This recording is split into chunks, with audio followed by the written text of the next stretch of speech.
تمہارے حسن کی رعنائیوں کے جلووں سے ہمارے عشق کے شعلے دہکنے لگتے ہیں۔ دوستوں آداب، جنوبی ہندوستان کی جتنی ریاستیں ہیں ان میں اردو کے فروغ کے جتنے نمایاں کام ہو رہے ہیں، وہ چاہے مشاعرے کا حوالہ ہو یا سیمینار کا ہو یا اردو اخبارات کے حوالے سے، ان سب میں اپنی نمایاں شناخت کے ساتھ اپنے وجود کو منوایا ہے وہ نام نامی ہیں محترم شفیق عابدی صاحب کا۔ شفیق عابدی نہ صرف یہ کہ مشاعرے کے بہت اعلیٰ درجے کے ناظم ہیں، بلکہ شاعر بھی بہت خوب ہیں اور ذمہ دار صحافی بھی ہیں۔ آپ ان کا کلام سنیں گے تو آپ محسوس کریں گے کہ وہ ایسے مشکل موضوعات کو غزل میں پروتے ہیں جو سب کے بس کی بات نہیں۔ US نیوز ان کا شکر گزار ہے کہ انہوں نے محفل ادب میں شرکت فرما کر محفل کا وقار بڑھایا۔ تو آئیے سنتے ہیں عالمی شہرت یافتہ شاعر جناب شفیق عابدی کا کلام۔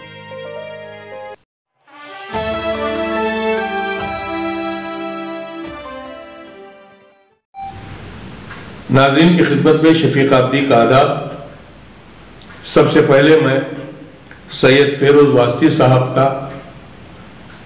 اور US نیوز چینل ادبی پروگرام کا ممنون و متشکر ہوں کہ جنہوں نے مجھے آپ تک پہنچنے کا راستہ ہموار کیا۔ آئیے غزل کی چند شعر سماعت فرمائیے۔ مطلع عرض کیا ہے کہ میں کو میں نے قتل کر کے ہم کا رستہ لے لیا، میں کو میں نے قتل کر کے ہم کا رستہ لے لیا، اور کامیابی نے میرے قدموں کا بوسہ لے لیا، کامیابی نے میرے قدموں کا بوسہ لے لیا۔ اور عرض کیا ہے کہ صبر کی تلوار سے خواہش کی گردن کاٹ کر، صبر کی تلوار سے خواہش کی گردن کاٹ کر دست اہل حق سے کوثر کا پیالہ لے لیا۔ اور اس نے جب مجھ سے کہا کیا مانگتا ہے مانگ لے، اس نے جب مجھ سے کہا کیا مانگتا ہے مانگ لے، مسکرا کر میں نے ایک عاشق کا رتبہ لے لیا، مسکرا کر میں نے ایک عاشق کا رتبہ لے لیا۔ جو عطا مجھ کو ہوئے دنیا میں جینے کے لیے، جو عطا مجھ کو ہوئے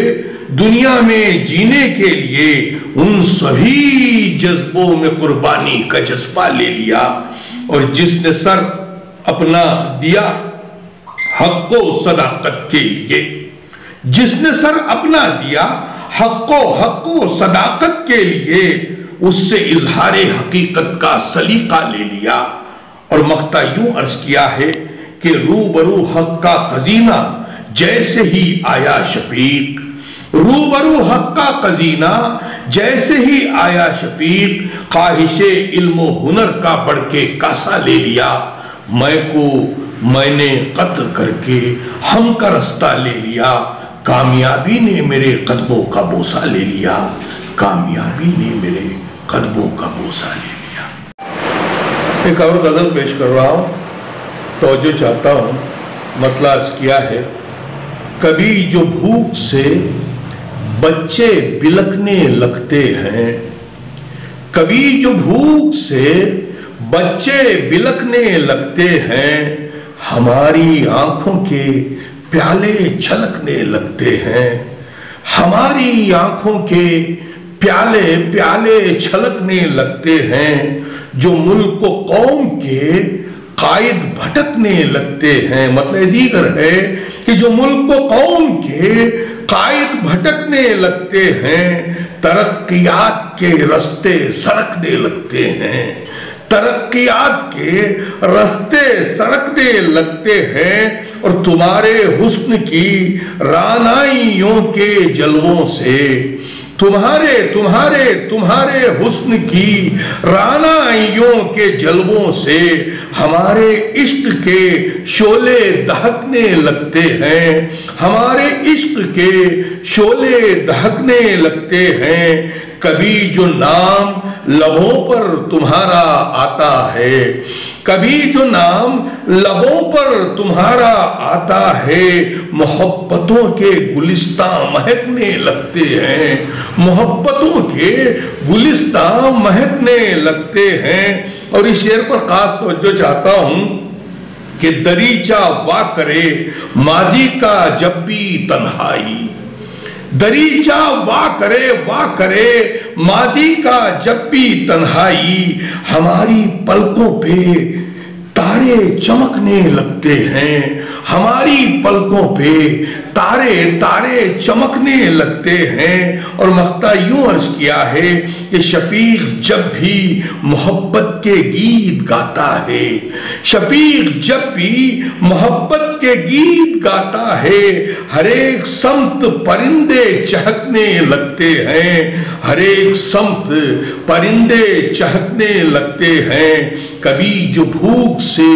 بچے بلکنے لگتے ہیں، ہماری آنکھوں کے پیالے چھلکنے لگتے ہیں۔ ایک اور غزل کے چند شعر سماعت فرمائے۔ مطلب عرض کیا ہے کہ نہ قصر شک میں نہ شہر گماں میں رہتے ہیں، نہ قصر شک میں نہ شہر گماں میں رہتے ہیں، یقین والے ہیں روشن جہاں میں رہتے ہیں، یقین والے ہیں روشن جہاں میں رہتے ہیں، اور جہاں کے کانٹے بھی گل کا مقام رکھتے ہوں، جہاں کے کانٹے بھی گل کا مقام رکھتے ہوں، ہم ابتدا سے ہی اس گلستاں میں رہتے ہیں، ہم ابتدا سے ہی اس گلستاں میں رہتے ہیں، جو دینا چاہتے ہیں حسن و عشق کی سوغات، جو دینا چاہتے ہیں حسن و عشق کی سوغات، بشکل نور وہی کہکشاں میں رہتے ہیں، ازل سے جو بھی چلا ہے بقائے حق کے لیے۔ اس شعر کے پس منظر تک پہنچنے کی گزارش کروں گا کہ ازل سے جو بھی چلا ہے بقائے حق کے لیے، ازل سے ہم بھی اسی کارواں میں رہتے ہیں، ازل سے ہم بھی اسی کارواں میں رہتے ہیں، اور عجیب جذبہ ایثار ہے جزاک اللہ، عجیب جذبہ ایثار ہے جزاک اللہ، جو ممتحن ہے وہی امتحان میں رہتے ہیں، نہ قصر شک میں نہ شہر گماں میں رہتے ہیں، یقین والے ہیں روشن جہاں میں رہتے ہیں۔ اور تضمینی شعر عرض کر رہا ہوں کہ لہو میں اپنے صداقت کا نور شامل ہے، لہو میں اپنے صداقت کا نور شامل ہے، زمین پر رہ کے بھی ہم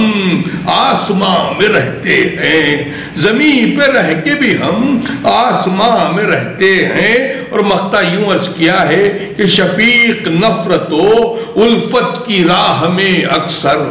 شفیق نفرت و الفت کی راہ میں اکثر، کچھ ایسے دوست ہیں جو درمیان میں رہتے ہیں، نہ قصر شک میں نہ شہر گماں میں رہتے ہیں، یقین والے ہیں روشن جہاں میں رہتے ہیں۔